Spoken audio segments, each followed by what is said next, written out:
Were you ever in the middle of having breakfast and wondered, how did this fish get here? Let's trace back a little. I got this in the sari-sari store that came from the factory and was caught in sea. But before all of this became possible, it all started with a fisherman. Meet William Tulim, founder of Mega Fishing and Mega Prime Foods. And to find out how fishes are caught, we'll be traveling all the way to Zamboanga City And living a fisherman's a day in a life. This is a day in a life. Trying on futures that might fit right. From screens to scrubs to suits and flights. A day in a life. We're taking our time. School needs a diploma. Life needs this card. So this is the AZ Job Challenge. Meet the grandson, Lance Tulim Chan, my classmate from DLSU. Here in Mega Sardines, we call this process 12 hours catching to canning. So we're gonna personally catch the fish, take them to the factory for canning, and that's what you'll see in the stores. And while we're here, we'll be fishermen for today.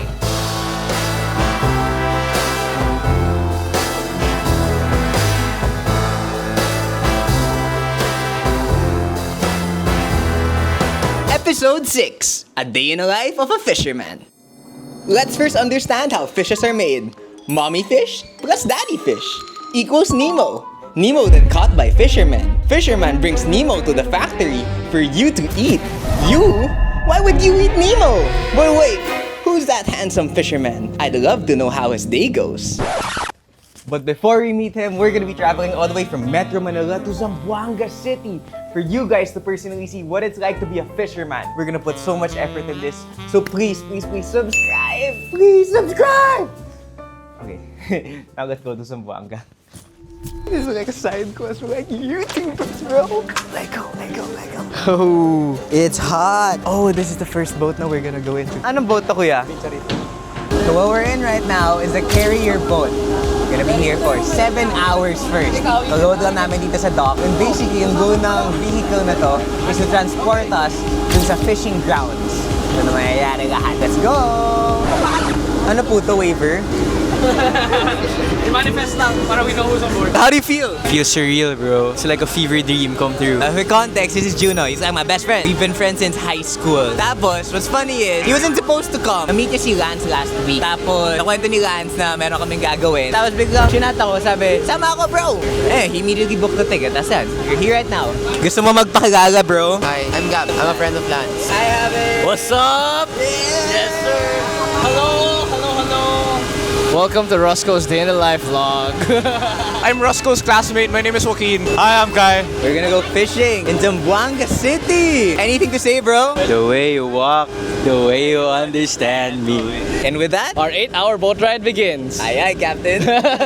We're currently inside the carrier boat. Its purpose is to transfer fish from the ocean to land. But for now, we're gonna be transported to the ocean. Ano name mo po? Steve, Prudente from Iloilo. Ano role mo dito sa Mega? So, I'm in charge sa fishing operation head. So, communication from land-based to fishing in terms ng supply, support, any logistical support. So, kailangan namin i-support yung fishing kasi 24/7 operation ng planta. So, kailangan maraming isda kami araw-araw to provide Ayos. the one. Yes. Sakto, may fisherman na kayo. Yes. Okay, soldiers. Why are there soldiers, bro? We're here in the Sulusi and mostly dito puro import and export, ganon, especially carrier ship tong sinasakyan natin ngayon. Kaya it's possible na may pirates dito na, you know. Totoo yun? Yes, totoo yun, Tiger. Totoo yun. Baka may mga mag-shoot sa atin ng mga pirates. Totoo pero wag naman sana. Hindi ko alam kung ano yun eh. Pero handa mo na tong weapon natin, bro. Ikaw, kaya mo? Sa ibang tao? Tingnan mo, natatakot ka? See? It works. What if you dropped it? Bro, everyone's vibey right now, no? Paano kaya later? Tulog yan lahat mamaya. Ayun na nga. Tulog mga fisherman natin today. It is currently 1 hour later from our initial takeoff. As you can see, everybody has taken a spot already on the boat. Hence, my position. So we were right. Feeling ko majority of the time people would be asleep. Ganun ang pwesto ko though. I think I have the best spot dito. It's like I'm sleeping on the bed. So I'll see you guys when I wake up. Good morning, Pathfinders. We're eating Lunch. Natulog ako for 2 hours. Tapos while sleeping, I had a realization. Super iba kasi yung approach natin sa video na to. Kasi for centuries, ganun ginagawa ng mga fishermen. It was a game of strategy and no machines were involved. Before, they used pana, baklad, bukot, payaw. It was about knowing the sea and it being your best friend. Today, that tradition has scaled up. Companies like Mega Prime Foods have modernized these methods. And that's why we're headed there. If land has square meters that you buy, meron bang square meters rin kapag ocean? That's a very stupid question though. It's not a stupid question. There's no square meter here. It's all fair game. So basically, whatever you see, it's all free range. What's important is your sonar captain's good. If you have a good sonar captain, then basically everything, all of your fish, your area is good. So where are we headed? We're headed to the sonar boat now. Now the sonar boat. The first process in catching fish. Searching for fish. Okay, it's time to transfer boat. Teka lang, nakakatakot pala to. Akin si Kuya Soldier. Tagon! Ayos! Let's go, Mr. Cameraman. Oy! Walang insurance yan. Now it's time to welcome you guys to the sonar boat. So this is basically the boat where they find yung mga fishes. By the looks of it, gabi tayo magfi-fish kasi paset na yung sun right now. We're gonna look for yung mga fishermen to give us a tour around the boat. Can we try? So if pinray ko to, maririnig siya sa gabas. Mic test. A day in the life of a fisherman, sonar boat edition! 6-7 on a Merry Christmas, 6-7 on a Merry Christmas.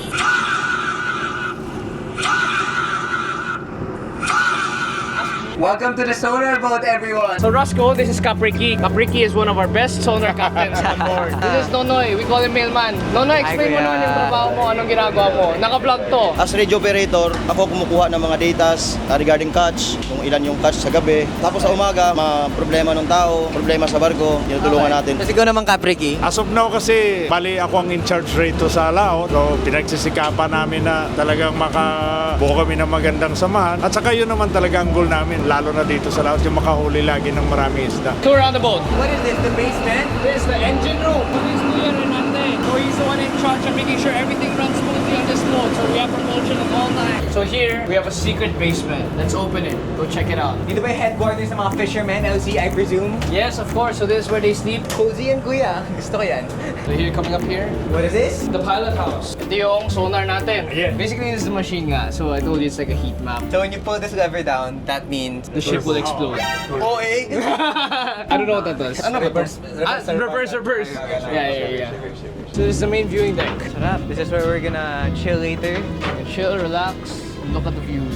So now that we're finished with a tour around the sonar boat, it's time to actually use the machine.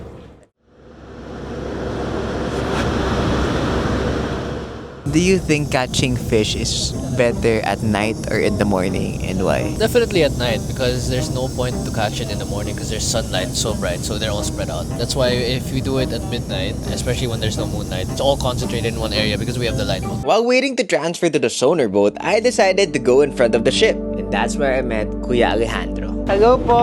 Saan po tayo ngayon? Sa catcher, bali magpunta lang tayo sa magdikit. Didikitan nga natin yung catcher para pag mahuli sa radar, diretso catch yung catcher. Anong pangalan mo, kuya? Si Alejandro Guarod. Bali dito is pag gabi lang, magano lang ako, mag-lookout lang. Tsaka dyan sa pilot house duty. Ikaw ba yung nagtatrabaho para sa pamilya mo ngayon? Ay, oo sir. Nagtatrabaho ako para sa pamilya ko. Malayo din naman ako sa mga parents ko. Lumaki lang naman ako na mag-isa. Bali ako lang bumubuhay sa mga kapatid ko. Bali yung kapatid ko, 4 na maliliit. Grade 10, grade 9. Oh. Galing! Marami na rin akong naipundar dito. Nakapagpaayos na rin ako ng bahay. Nabili na ako ng motor. Sarili kong gamit. Ayos. And after a while, it's time to transfer to the next boat, We're on boat number 3, the catcher boat. where the fishermen catch fish. I'll give you guys a tour. So basically, this is the net that we're going to be using. So this net is going to be driven by that tugboat. So that tugboat's job is to basically drive the whole net around. That's what it makes a circle, and then that's how it eventually goes down, up, and that's when we use the crane, reel the fish in. Okay. So basically, now we're here on the deck. I'm going to show you 2 of the most important things we use when we're catching fish. So first would be the fish pump. That's our innovative technique. Instead of the old method of using shovels and using the banyeras, the top where the sardines get caught. Then, you know, it gets dilapidated, they lose their freshness. Here we use the fish pump. So when the net is all cast already, it's in a circle, the fish pump basically sucks everything up and then brings it to the carrier boat. Once they bring it to the carrier vessel, everything's ice chilled already. Maintains freshness. Sariwang sariwa. So then here, when the net is cast around, we need a lot of power. We need a lot of power to reel the net back in. So it can't just be people. Exactly. So we bought these. These are basically winches. It's way more powerful. We have this one also. This one, I saw the video. I think ito yung part sa video where they pull it in like that. So that it pulls yung mga nets, right? Can I try this later? You'll try it later. We'll let you try it later. Now that we've gotten a tour around the 3 boats, it's time for the challenge. Our goal is simple: to catch fish. We first checked out the sonar boat to search for fish. Now it's time to gear up and join the process of catching fish. We're currently waiting for the fish to get loaded. And right now, we're gonna sleep na muna. I'm gonna take as much naps as I can. For context, pinahom ko yung entrepreneur kahapon. And then, no sleep, put an all-nighter. Went straight to filming for Fisherman. Charged, packed, went straight to the airport. Not able to sleep until now. So while we can, we're gonna take as much naps as we can. Anything to say, Juno? Hirap ng buhay ng fisherman, no? It takes a different kind of commitment being able to survive on the ocean for 9 months. And now that I'm experiencing it firsthand, I have so much respect for these people. Hindi siya madali, ah.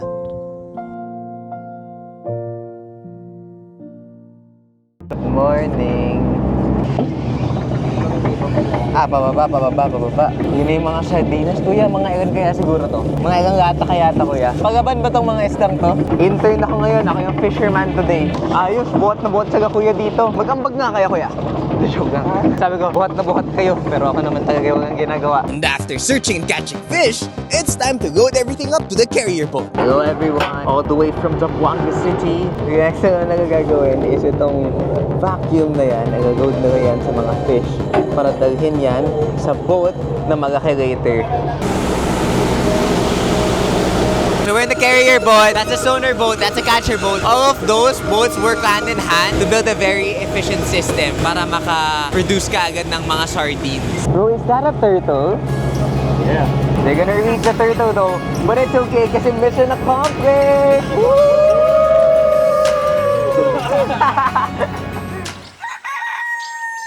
Good morning everyone. Currently the next day. We're gonna eat breakfast. We're gonna go back to Zamboanga. But I'll show you guys what we have right now. I mean the mega tuna and an egg.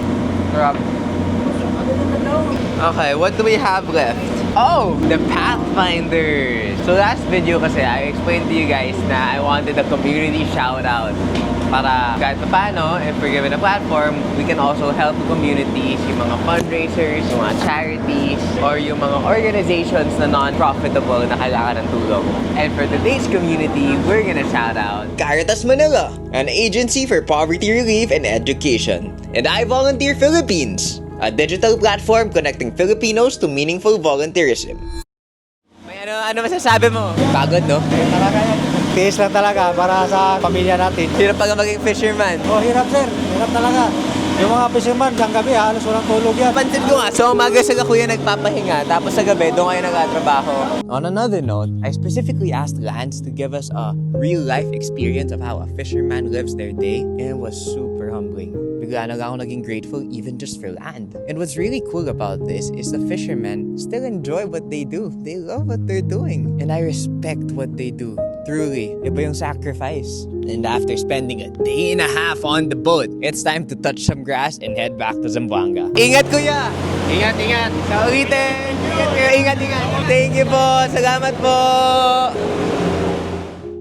I know I only said a day in the life of a fisherman, but I have a surprise for you. I'm gonna take you on an exclusive tour around the Mega Prime Foods factory to see what they do to fishes after they're caught. There are 6 steps in the canning process. Step 1, knobbing, where they separate the body, the head, and the tail. I know this is the knobbing process, right? Alright, so this knobbing machine is designed to cut the head, and there is a mechanism that will fold the head. Once you fold the head, it will push backward, so the next blade will actually cut the tail. And after knobbing, we have step 2, can filling, where we fill up the cans with sardines. Ate, pwede mo turuan kung paano to? Pinapasok mo lang yung isda dyan.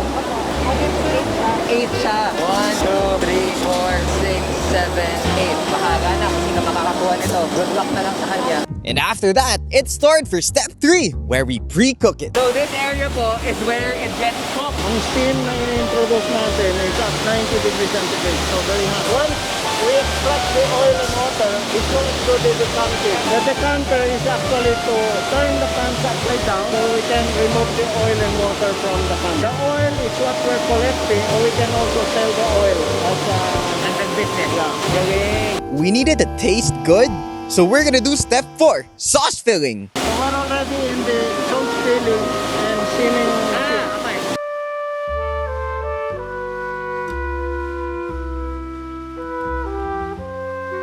Now it's time to cook it.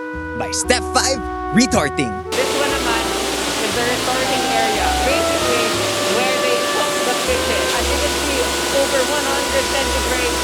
Fahrenheit, I don't know. Hindi naman ako magagano dito. Kasi yung niluluto na yung fish. And how are they shipped? Step 6, automated packaging. Once we have the pans already, you can enjoy the pans matter. Because the room orientation, it will actually switch. Ang galing. May machine AI na yan. Pinedetect. Tapos kapag ganyan, pinedetect. Para pagdating sa store, Now it's time to figure out if I want to become a fisherman and a factory worker with the job rating. We learned 3 things today. Physical endurance, Teamwork. humility in nature. Basically, you don't control the ocean, you respect it, you adjust to it, and accept uncertainty. Now the question is, would I do this long term? Yes!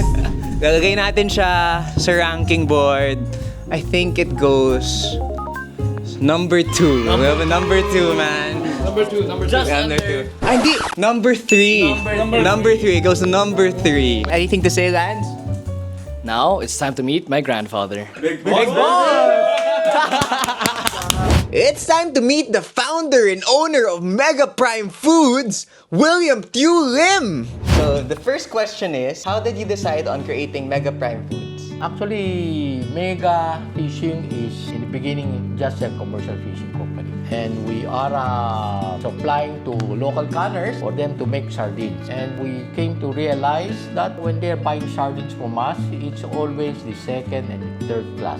We came to ask them, why not buy the freshest fish? It would be better. The answer back is, we're cooking the fish, no matter what the quality is. Once cooked, everything's the same. So that's why we're thinking, that's no wonder why Philippine sardines are always malansa. The freshness is not there. That's why in year 2000, we decided to go into canning operations and come out with our brand. Of course, making a difference, we use fresh fish, not second or not third class fish. That's wherein we embark already. Our fish has to be the best, well preserved, and also catching has to be very good in terms of preservation. Once we took that into consideration, the product that's coming out of our plant is exceptional and quality-wise, very consistent. So question number 2, what is your biggest challenge po in sustaining and scaling the company? You know, during my Harvard OPM course I took in 2015, that was when I was 65 years old. Many are asking, you're so old already, why do you still want to learn? OPM course is for 3 years. Every year, you have to go to Boston, Harvard for 3 weeks. First year, it's all about setting up foundations. What is your company about? What are you doing so that you could scale up? Second year, going back, now we are teaching you how to grow the company because your foundation is there. Now we are growing. We should be doing so many things, so many ideas coming in. Third year, now you've grown your business, so how do you sustain? So succession planning coming in. Succession planning, you're planning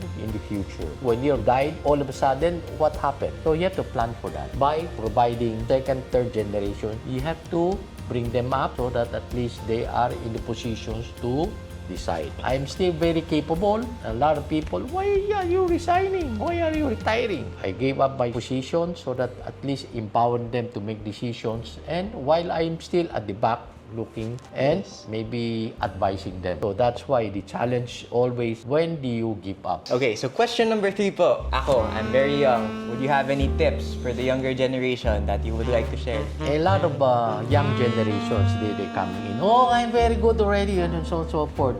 Talking with the elders, no, I'm better than them. As I said, it's good to be humble.